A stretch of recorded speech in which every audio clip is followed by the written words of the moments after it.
오늘은 선지별로 중거 세 번째 시간입니다. 오늘 에레미야 24장에서 52장을 통하여 새 언약과 이스라엘 회복에 대해서 활선한 자와 새 창조에 대해서 변론해 보도록 하겠습니다. 지난 시간에는 에레미야 23장 또 에스겔 13장이죠.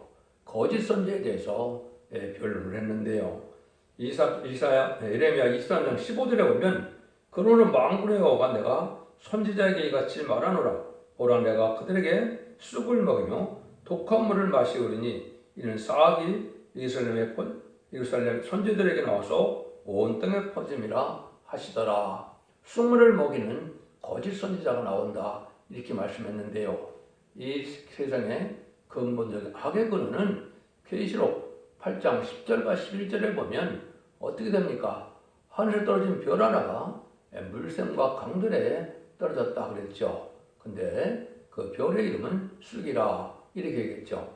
그다음에는 계시록 9장 1절에 보면 또 하늘에서 땅에 떨어진 별 하나가 있다 그랬죠.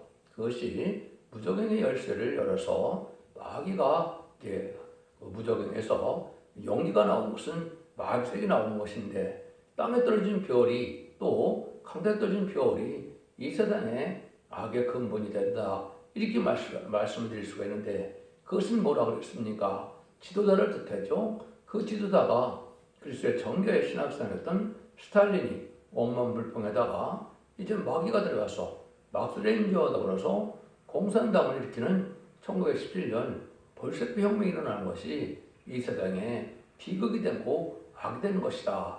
잔인이 된 것이다. 땅에 떨어진 별은 정치적으로 많은 사람들을 죽이고 또 기독교를 비판하고 순교자를 많이 내는 악행을 저질러 왔죠. 그 다음에는 강대에 떨어진 별이라는 것은 아까도 말씀드린 것처럼 이제는 교회 내에 이러한 쑥물이 들어올 것을 말씀하셨는데 그 말씀을 탈선되고 가감되게 전하는 선지자가 많이 나왔다. 특징은 자기 마음에서 자기 꿈으로 자기 계시로 자기 생각으로 전하는 것은 다 거짓 선지자다 이랬습니다. 하나님의 말씀은 말씀대로 전하는 참된 선지자가 하나님 앞에 인정받고 하나님의 신앙의 종로다 이렇게 말씀을 드렸는데요. 모든 예언서 기록의 말씀을 일정리도 가감없이 그대로 전해야만 그것이 참된 선지자고 그 말씀대로 하나님은 역사를 하신다 이렇게 말씀을 드렸습니다.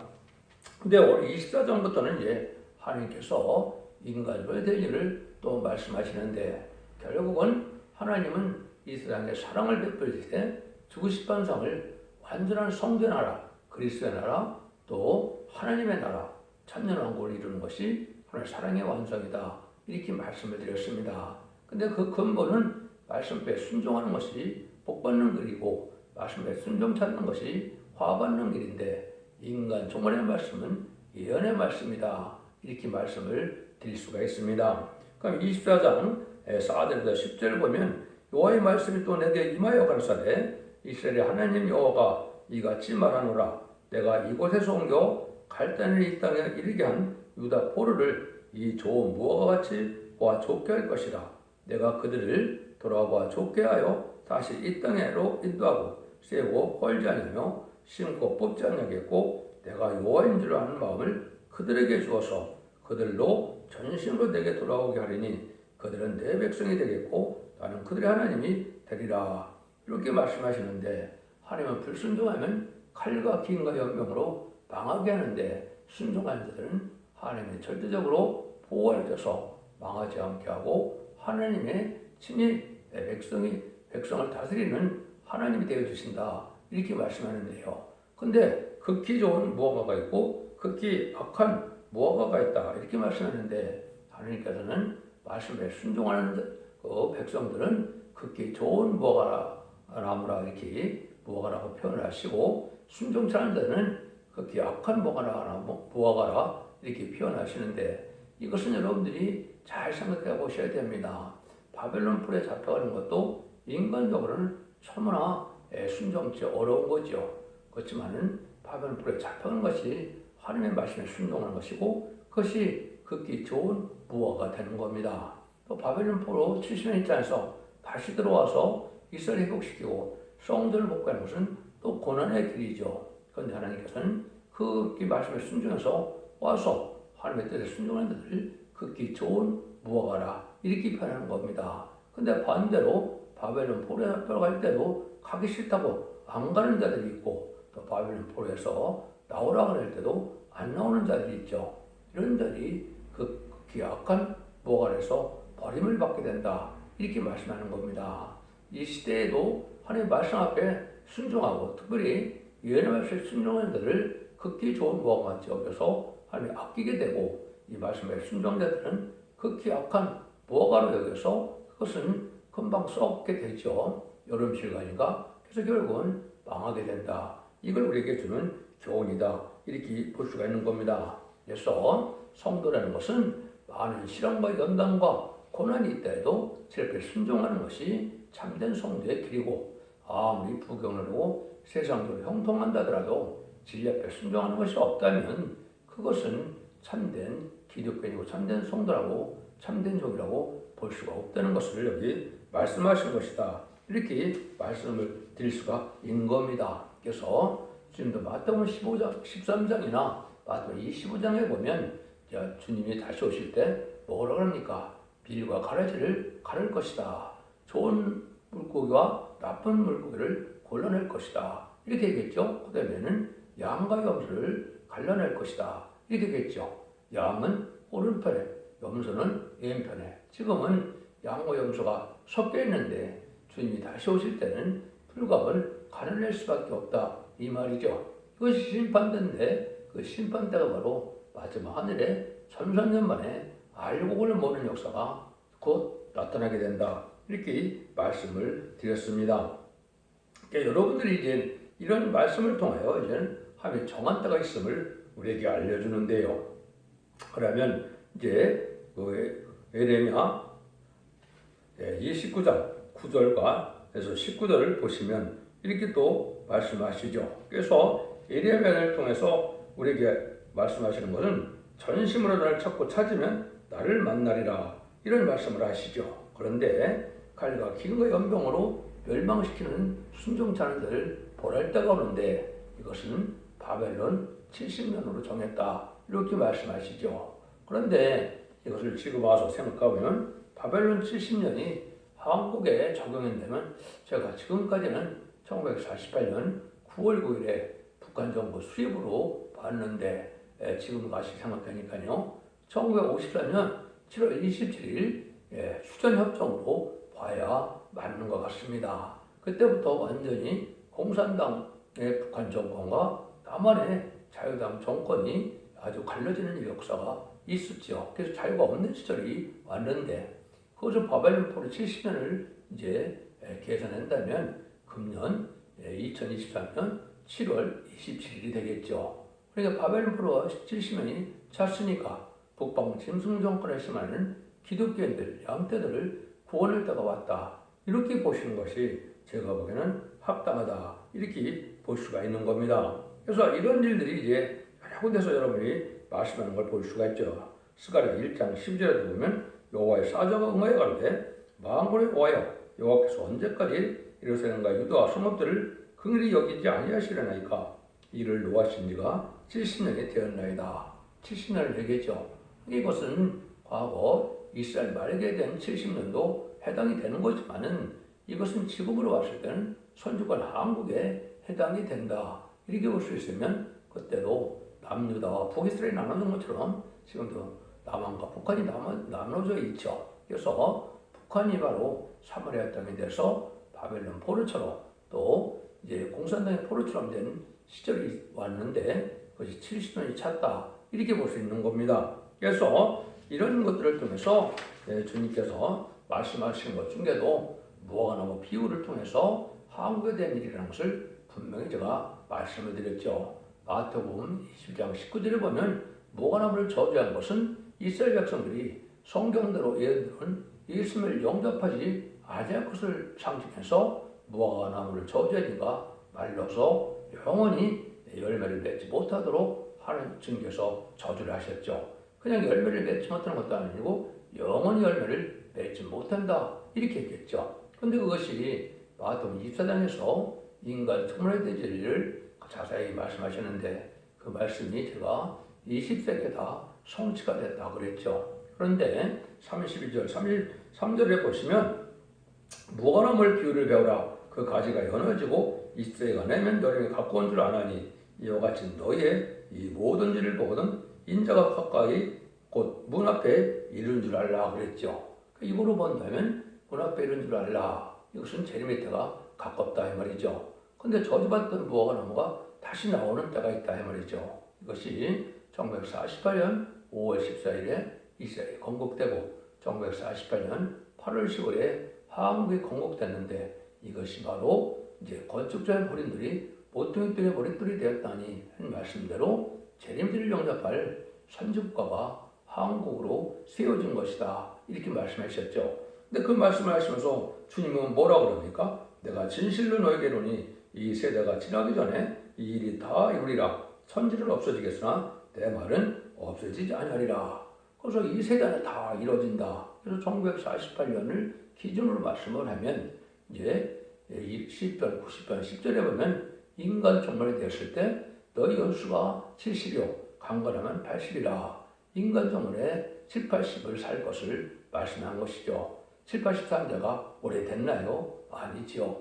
조선시대는 40살, 45살이 겨우 평균인데 지금은 80살이 넘지 않았습니까? 이 말씀대로 됐죠? 이걸 보면 1948년에 70을 되면 2018년에서 80을 되면 2028년이 되는데 연도의 차이가 있다 하더라도 2030년 전 이전에는 다 이루어진다 이렇게 볼 수가 있는데 그것은 아마 항구 환란과 아마겟돈 전쟁까지를 다 말씀하신 것이다 이렇게 보여집니다. 그래서 하나님의 정한 때가 가까이 온 때가 됐고 잠수함에 들어갈 날이 가까이 온 때가 됐다. 여러 가지로 표현을 봐도 주님이 말씀하시는 걸 봐도 그렇게 볼 수가 있다. 이렇게 말씀을 드릴 수가 있습니다. 그런데 이제 하나님께서는 결과적으로는 뭘 하려고 하시느냐. 그것이 지난번도 말씀드린 것처럼 예리한 31장 31절에서 33절에 중요한 말씀이 여기 있습니다. 한번 보시죠. 나 여호와가 말하노라 보라 날이 이르리니 내가 이스라엘 집과 유다 집에 새 언약을 세우리라. 나 여호와가 말하노라 이 언약은 내가 그들의 열주의 손을 잡고 애굽 땅에서 인도하여 내던 날에 세운 것 같이 아니할 것은 내가 그들의 남편이 되었어도 그들이 내 언약을 파였음이니라. 나 여호와가 말하노라 그러나 그날 후에 내가 이스라엘 집에 세울 언약은 이러하니고 나의 법을 그들 속에 두며 그 마음에 기록하여 나는 그들의 하나님이 되고 그들은 내 백성이 될 것이라. 하나님의 참다운 백성과 하나님이 이제 왕이 되시는 이런 나라를 세운다는 것이 하나의 약속이죠. 이것을 이스라엘 회복이라고 그러는데 역사적으로 보면 이스라엘 회복이 3번 있었죠. 구약에 2번, 신약에 1번이요. 첫 번째는 모세를 통하여 애굽에서 돌아온 이스라엘 백성들이 요단강을 건너서 여리고성을 무너뜨리고 다윗 왕국을 건설하는 일이 첫 번째 회복이요. 두 번째는 바벨론 포로에 잡혀갔다가 70년 후에 메데바사 코레스 왕의 칙령 후에요. 이스라엘이 다시 회복된 것이 그것이 두 번째 회복이요. 세 번째는 신약 시대에 예수님이 마태복음 24장 1절 2절에 예언하셨죠. 저 성전이 도로에 도나도나 앉지 않고 다 무너지리라 그랬죠. 그래서 예수님을 십자가에 못 박은 그 죄 때문에 AD 70년에 로마 장군 디도에 의해서 아주 성전이 다 파괴되고 이스라엘이 나라가 없었죠. 이스라엘 나라가 없다가 약 1800여 년 동안 나라 없는 디아스포라 상태로 있다가 1948년 5월 14일 놀랍게도 회복이 됐죠. 근데 지금 회복은 그런 회복이 아니고 영적 이스라엘 백성들은 이제는 기독교 예수 믿고 총사받은 기독교인들은 회복이다 이 말입니다. 그것은 에덴 동산이 회복돼서 천년왕국이 이루어지는 것이 진정한 이스라엘 회복이다 이 말입니다. 물론 거기에도 이스라엘 백성들도 물론 새시대 백성이 되는 그런 복을 누리지만 지금은 예수를 믿지 않고 주님을 영접하지 않으므로 기독교인이 아니고 하나님의 백성이 아닌 것도 사실이고 또 어떻게 해요?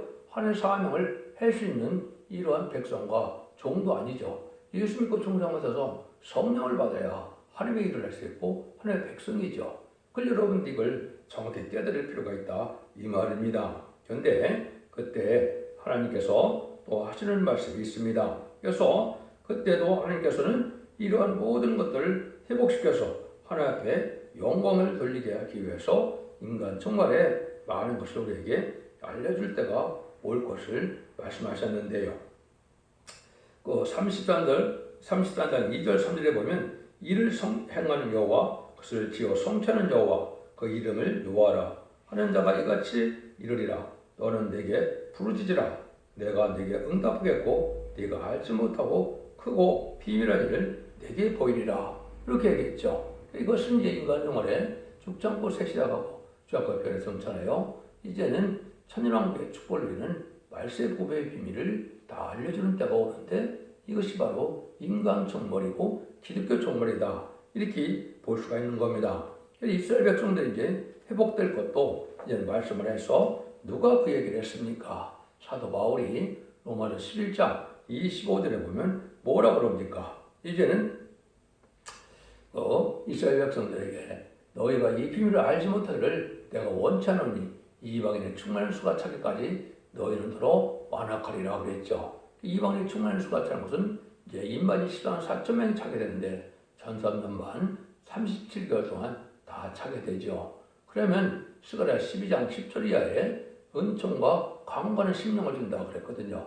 늦은 비 성령의 역사로 회개하는 역사가 온다. 그래서 유대인들이 2000년 전에 십자가 못 박혀 죽인 예수님이 성경대로 연대로 오신 메시아고 그리스도였고 우리 구세주 주님이었다는 사실을 알게 되고 회개를 해서 그들이 예비처럼 받아서 새 백성이 될 것을 말씀하시는 것이다. 이렇게 볼 수가 있는 겁니다. 그 말씀을 이제 하시는 것 중에 에레미야 31장 32절에서는 이런 말씀을 하십니다.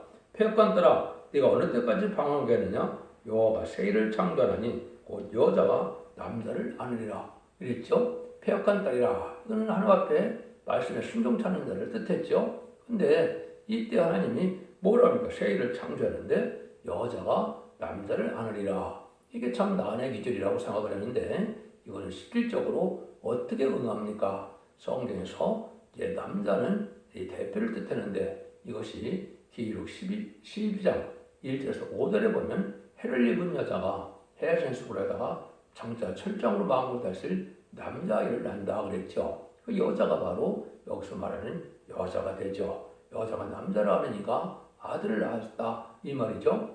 이것이 이사야 66장 5절 6절 7에 보면 쫓겨난 시온이 이제는 부르짖다가 남자아이를 낳는다고 이사야 66장 7절에 그랬거든요.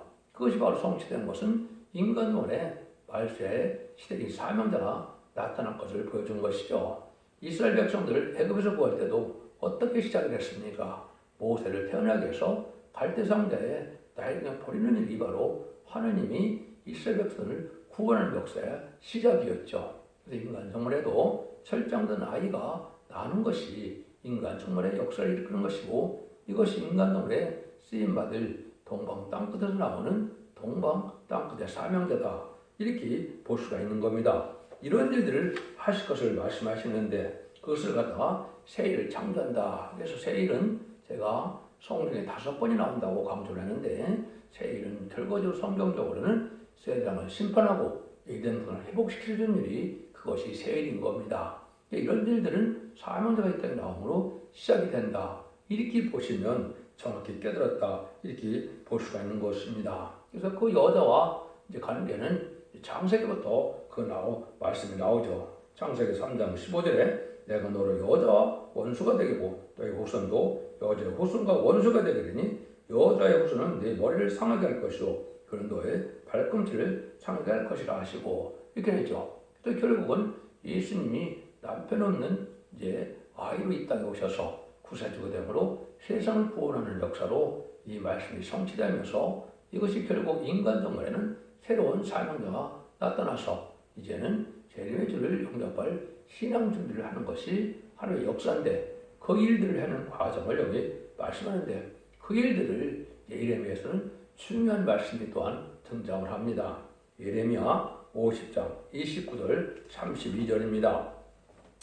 활 쏘는 자를 바벨론에 수입하라. 무릇 활을 당기는 자여 그 사면으로 진을 치고 펴서 피하는 자가 없게 하라. 그 일한 대로 갚고 그 행한 대로 그대로 행하라. 그가 이스라엘의 거룩한 자를 여호와를 향하여 교만하였습니다. 그들이 그날에 청년들이 그 거리에 엎드려지고 군사들이 멸절되리라. 이런 말씀하시죠. 이것이 바로 뭘 뜻하느냐? 바벨론에서 활 쏘는 자를 모집한다 그랬죠. 이게 중요한 말씀인데 이걸 결론부터 말씀드리면 인마진 14만 4천 명이 활 쏘는 자가 됩니다. 이것은 계율 6장 2절에 백마탄 자가 있는데 그 활을 가졌고 멸관을 썼다 그랬죠. 그 백마탄 자는 예수님인데 이걸 기독교에서 한국교회가 하지 못하고 적그리스도라고 그러죠. 왜 그런 일이 이루어졌다 그랬습니까? 이기려고 하다를 해석을 잘 못하기 때문에 그런 거죠. 이건 예수님이 십자가 들어가시고 부활 승천함으로 사망권을 이긴 걸 뜻한 것이고 이기려고 하다라는 제레미야주가 백마탄 자가 돼서 계시록 19장 11절에서 21절 사이에 아마겟돈 때 최종 승리할 것을 말씀했는데 이걸 구분하지 못하고 이걸 적그리스도로 풀고 있거든요. 근데 거기서 활을 가졌다는 것이 바로 스가랴 9장 13절 14절에 보면 유다로 당기는 활을 삼는다 그랬죠. 그것은 당기는 활을 삼면서 주님이 뭐라 그럽니까? 여기서도 보면 그 사면으로 진을 쳐서 피하는 자가 없게 한다 그랬죠. 이거는 심판한다는 뜻이거든요. 그래서 스가랴 9장 13절 14절에 보면 헬레 자식을 친다 그랬거든요. 그건 반기독교적인 이러한 악의 무리를 다 멸망시킨다는 것이고 그것이 결과적으로는 아마겟돈 때 이제 악인은 무신론에 하나님이 없다는 자들이고 죄인은 누가 됩니까? 회개될 줄인데도 회개치 않는 분들이 죄인이죠. 그래서 악인과 죄인이 다 멸망하는 것이 아마겟돈인데 그 사람들이 바로 누구냐? 여기서 활을 삼은 종들인데 이것이 입맞은 10만 4천 명이다 이 말입니다. 그걸 명백하게 계율 21장, 계율 19장 14절에 보면 백마탄자가 있는데 세마포를 입고 백마탄자들이 그 뒤를 따르더라 그랬죠. 하늘 군대라고 그랬죠. 이것이 바로 입맞은 10만 4천 명이 변화성천에서 그 천국에 가서 왕국 소절을 이루고 지상강림하는 예수님의 백마탄자의 백마탄 군대가 되어서 이 땅의 내용으로 이제 하마겟돈 때 최종 승리하는 우리를 말씀하신 것이거든요. 이게 아주 명백하고 확실한 하나님의 해석인데 이걸 지금 잘 알지 못하다 보니까 이것을 적그리스도라고 푸는 이러한 누를 범하는 것이 한국 기독교의 상황이다. 이렇게 볼 수 있는 겁니다. 여러분들 이것이 참으로 확실한 말씀인 것을 여러분이 믿고 이런 일들이 이루어질 것을 얘기해서 이사 10장 4절에도 보면 만군의 여호와께서 싸움을 하여 군대를 검열하심이로다 그랬죠. 이것이 마지막 1300년 동안에 인마진 10만 4천 명이께서 합당한 자들만 인마진 10만 4천 명이 되는 것이 바로 하늘 군대, 여호와의 군대, 백마탄 군대를 검열하는 것이 되는 것이죠. 그래서 아까도 말씀드린 것처럼 하늘이란 군대들이 희고 깨끗한 세마풀에 있고 백마를 타고를 따더라. 기록 19장 10절에 이렇게 말씀했는데 19장 8절에 보면 그 세마풀은 성도들의 옳은 행실로다 그랬죠. 이것은 바로 인마진 종들의 삶을 뜻하고 인마진 자들이 세마풀 준비가 되어서 결국은 신부단장이 이루어지고 신부단장이 이루어진 자들이 공중광림하시는 예수님을 영접하고 예수님을 영접해서 천국에서 왕국 부르짖을 해서 지상광림하는 예수님의 백마탄 군대가 돼서 이 땅에서 최종 승리하게 된다 이 말입니다. 그것이 기록 19장 11절 21절에 나오는 것이고 21절에 보면 그 나머지는 말탄 자 입으로 나오는 검의 죽음에 모든 새가 그 고기로 배불리더라 이런 얘기를 했죠. 이것이 이제 아까도 말씀드렸던 계시록 6장 1에 이기로 하다는 걸 이렇게 해석해야 되는데 이거를 지금 한국 기독교에서 알지 못한다 이 말입니다. 내가 이에 보니 흰말이 있는데 그 탄자가 활을 가졌고 멸류관을 받고 나가서 이기로 또 이기려고 하더라. 십자가상에서 마귀의 사망것을 이겨서 우리가 이제 죽어도 이제 은배가지 않고 낙원에 가는 은혜를 누렸죠. 근데 이 세상에는 마귀의 정말 사람들이 꽉 찬 세상이 됐죠. 그래서 그 마귀들을 다 없애서 천년왕국을 막 없는 세상으로 이르는 것이 아마겟돈 전쟁인데 그때 이기게 된다 이 말입니다. 이거를 알지 못하는 것이 현재 한국의 기독교다 이렇게 볼 수가 있는 겁니다. 그래서 주님은 이렇게 하나님이 정한 때가 돼서 하나님의 뜻을 이루는 역사 이렇게 다 나올 것을 말씀하셨는데 결론적으로 에레미야 51장 25절에는 이렇게 말씀하셨습니다. 나 여호와가 말하라 온 세계를 멸망하사나 보라 내가 네 대적이라 나의 손을 네 위에 펴서 너를 바위에서 굴리고 너를 불단산이 되게 할 것이니 사람이 네게서 진보등의 돌이나 기초들을 취하지 아니할 것이요 너는 영영이 황무지가 될 것입니다. 여호와의 말이니라. 여러분들이 이제 성경을 보시다가 여기로 말하는 것처럼 멸망의 산, 큰 산 이렇게 되어 있죠. 이거는 무슬림의 공산당 세력을 뜻합니다. 그냥 산 그러면 세상의 권세를 뜻하는 것이지만 특별히 멸망의 산이고 큰 산이라고 하는 것은 공산당 세력이고 공산당 세력은 마귀의 세력이기 때문에 이 세력이 망할 때가 온다 이 말입니다. 그래서 하나님이 대적하여 망하게 되는데 이것이 아마겟돈 때 최종 다 멸망을 당한다 이 말이거든요. 그러니까 이 일이 이제 구체적으로 예언돼서 성취되는 것이 이제 스가랴 4장 7절에 예언이 되어 있죠. 스가랴 4장 7절에 보면 큰 산아 네가 무엇이냐 네가 스룹바벨 앞에서 평지가 되리라 그가 머릿돌을 내려올 때 우리가 이치기를 은총이 그게 있을 자도 하리라 하셨고 그랬죠. 여기서 큰 산을 하죠. 이것이 공산당이 바로 망할 것을 얘기해서 네 앞에 평지가 된다 그랬죠. 근데 누구 앞입니까? 스룹바벨이다. 스룹바벨은 하박국서 2장 23절에 인을 삼을 쪽으로 말세 사명자의 성우적인 종, 인의 권세, 철장거들을 받을 종이라 그랬죠. 그 종이 머릿돌을 내놓는다. 심판주의 역사를 한다. 다른 줄의 진리로 이제는 마지막 변론을 해서 전삼전에 알고 모르는 역사를 할 걸 뜻한 것이거든요. 근데 그때 그 말씀을 듣고 은총할 줄 아는 자는 이제 알곡이 되어서 이제 충성과 진리를 따르면 휴거가 되고 별성체 휴거가 되고 신부단장이 되지 못하면 말씀에 순종함으로 예비처 보호처에서 보호받았다가 심판 때 남은 백성에 대해서 남은 백성으로 에덴손의 축복을 누리는 것이 진정한 이스라엘 회복이고 그것이 천년왕국으로 이 땅에 나타나는 것이고 예수님이 만왕의 왕으로 통치할 나라가 이루어지는 것이 하나님의 창조 목적을 달성하는 일이다 이 말입니다. 모든 성경이 이렇게 규결되는 것은 다 똑같거든요. 모든 예언서와 계시록이 다 이렇게 결말을 맺게 되죠. 이것이 또 이레미야를 통해서도 우리가 알려주는 얘기다 이 말입니다. 여러분들은 기독교 2000년의 역사가 예수님 그 중장받아서 죽어서 낙원가는 영원군으로 끝을 맺는 것이 아니고 재매주가 올 때 환란과 재멸에 원자자분들 해결받고 죽지 않고 세세가고 죽지 않고 변성천하여 남은 백성으로 완전한 축복의 에덴 동산의 축복, 천년왕국의 축복을 누리는 것이 참된 기독교의 소망이고 참된 하나님의 사랑의 완성이고 이것이 기독교의 완전 구원의 역사다 이렇게 볼 수 있는 겁니다. 여러분 진리를 잘 분별해서 불원간에 전선정을 가까울 때 여러분 말씀에 순종함으로 자선 만대 축복을 누리는 복된 종들과 성도님들이 다 되시기를 예수님으로 간절히 축원드립니다. 아멘.